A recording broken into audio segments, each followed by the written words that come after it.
ہوتا یہ ہے کہ ہمارے یہاں والدین کو بڑا شوق ہوتا ہے کہ میرے بچے حفظ قرآن کریں، اور ایسا تو ہوتا ہی ہے کہ وہ کہتے ہیں کوئی ایک بچہ تو حفظ قرآن لازمی کر لیں، اور ان کے ذہن میں یقیناً کہیں نہ کہیں وہ ایک سعادت مندی بھی ہوتی ہے جو انہیں آخرت میں ملنی ہے۔ لیکن آپ کیا سمجھتے ہیں، والدین شوقین تو بہت ہوتے ہیں، لیکن حفظ قرآن کے لیے کیا چیزیں ضروری ہیں؟ یعنی شوق تو ہیں، لیکن وہ کون سی ایسی چیزیں جو نہ پائی جائیں تو حفظ قرآن نہیں ہو سکتا؟ یعنی صرف شوق ہونا ضروری نہیں ہے بلکہ وہ چیزیں ہونا ضروری ہے، تو وہ کون سی چیزیں ہیں جو ہونا شوق کے ساتھ ساتھ ضروری ہے؟ شوق تو پہلی چیز ہے، باقی بتائیں۔ جی بہت اچھا سوال ہے آپ کا۔ ہم اس کو یہ دیکھ لیں کہ بعض اوقات والدین کی خواہش تو ہوتی ہے کہ ہمارا بچہ قرآن پاک حفظ کرے، اور ہونی بھی چاہیے ویسے تو مسلمان، لیکن اس کے لیے ایک دو چیزیں بہت ضروری ہیں کہ ایک تو یہ ہے کہ کیا آپ کا بچہ حفظ کے لیے ذہنی طور پر تیار ہے یا نہیں ہے۔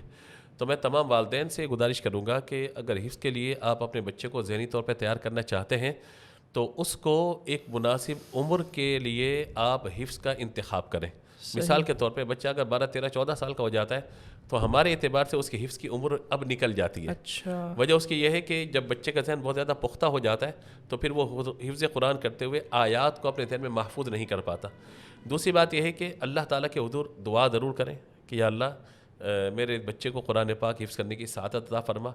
اور تیسری بات یہ ہے کہ بچوں میں ذوق و شوق پیدا کرنا ہے آپ نے، اور اس کے لیے ضروری نہیں کہ جب آپ اپنے بچے کو حفظ کروانا چاہتے ہیں تو اس وقت آپ بچے سے بات کریں، بلکہ اس کے پہلے آپ کو ایک ماحول بنانا پڑے گا اپنے گھر میں کہ کسی نہ کسی اعتبار سے کہ بچہ قرآن پاک کی طرف آ جائے۔ اور وہ ماحول کس طرح بنانا پڑے گا کہ ہمارے یہاں عام طور پر گھروں میں جو دیندار طبقہ ہمارا وہ نعتیں وغیرہ سن رہا ہوتا ہے، تو میں ان سے گزارش کروں گا کہ آپ بچوں کو قرآن پاک کی کچھ صورتیں بھی سنانا شروع کریں۔ یعنی سورہ یاسین ہے، سورہ ملک کے اچھے قراء کرام کی آواز میں آپ جو ہے وہ قرآن پاک سنائیں بچوں کو، اور انہیں کہیں کہ بیٹا اگر آپ بھی قرآن حفظ کرو گے تو آپ اس طرح قرآن پڑھو گے کتنا مزہ آئے گا نا۔ تو یوں بچوں کو اس وقت کریکٹر بلڈنگ کے ساتھ ساتھ ان کی ذہن سازی کی جائے، یعنی بچوں کو آمادہ کیا جائے اس بات پہ قرآن پاک حفظ کرنے تک وہ آمادہ ہو۔ پھر بچہ جب خود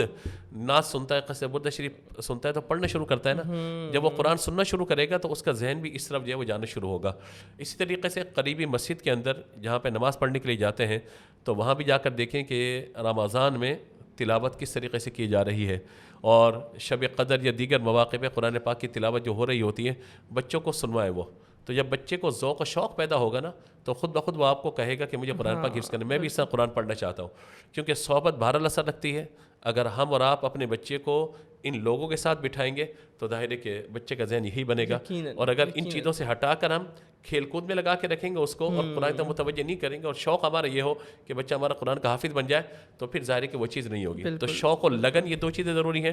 تیسری بات یہ کہ اللہ کے حضور دعا کرنا بہت ضروری ہے کہ والدین دعا کریں کہ یا اللہ ہمیں بھی وہ سعادت عطا فرما کہ جب قیامت کے دن حفاظ کرام کے والدین کو جو سعادتیں ملیں گی، تاج انہیں پہنایا جائے گا، تو یا اللہ ہم بھی اس سعادت سے بے رحمند ہونا چاہتے ہیں، یا اللہ ہمیں بھی سعادت عطا فرما کہ ہمارا بچہ قرآن پاک حفظ کرے۔ لیکن اس سے پہلے میں والدین کے لیے نصیحت کے طور پر یہ بات عرض کروں گا کہ گھر میں ظاہر ہے کہ بچے کے والد بھی موجود ہیں، والدہ بھی موجود ہیں، آپ جو صورتیں نماز میں پڑھتے ہیں آپ کم از کم بچوں کے سامنے ان صورتوں کی تلاوت کرنا شروع کریں، خود بھی تلاوت کرنا شروع کریں۔ تیسری بات یہ عرض کروں گا کہ آپ نماز پڑھتے ہیں، نماز پڑھنے کے بعد آپ جو ہے وہ سورہ یاسین کی تلاوت یا سورہ ملک کی تلاوت یا کوئی بھی صورت ہے ان کی تلاوت کرنا شروع کریں۔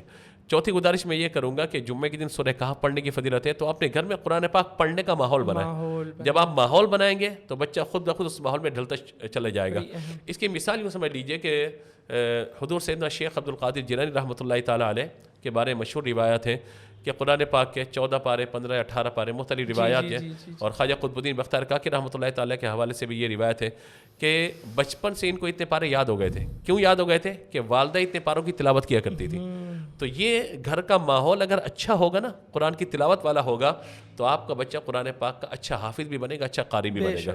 تو یہ چیزیں ہمیں بہت ضروری ہیں کہ بچوں میں ذوق و شوق پیدا کیا جائے۔ بعض اوقات والدین کی خواہش ہوتی ہے لیکن بچہ بعض اوقات کن ذہن ہوتا ہے، اس کا ذہن کام نہیں کر رہا ہوتا، تو آپ کو پہلے یہ دیکھ لینا چاہیے کہ ہم زبردستی بچے کو حفظ کروانا چاہ رہے ہیں یا خدا نہ خواستہ بچے کا شوق ہی نہیں ہے اور ہم جو ہے بچے پہ زبردستی چیزیں مسلط کر رہے ہیں۔ تو پھر بعض دفعہ یہ ہوتا ہے کہ گھر میں اگر ماحول نہ ہو اور بچے کو زبردستی آپ حفظ کروانا چاہتے ہیں تو پھر بچہ قرآن پاک بعض اوقات حفظ نہیں کر پاتا۔ تو اچھا پھر آگے چل کے اس پہ ضرور ہم بات کریں گے کہ والدین زبردستی بچے کو فورس کرتے ہیں، ڈانٹتے ہیں، مارتے، یاد نہیں کرتا، پڑھے گا تو حفظ کرے گا، تیرا باپ بھی حفظ کرے گا۔ تو بھائی باپ نے تو حفظ کیا نہیں، اب اس کی حفظ کی عمر نکل گئی ہے، بچے کو حفظ کرنا ہے تو بچے کو حفظ کروا دے بھائی۔ تو ہم نے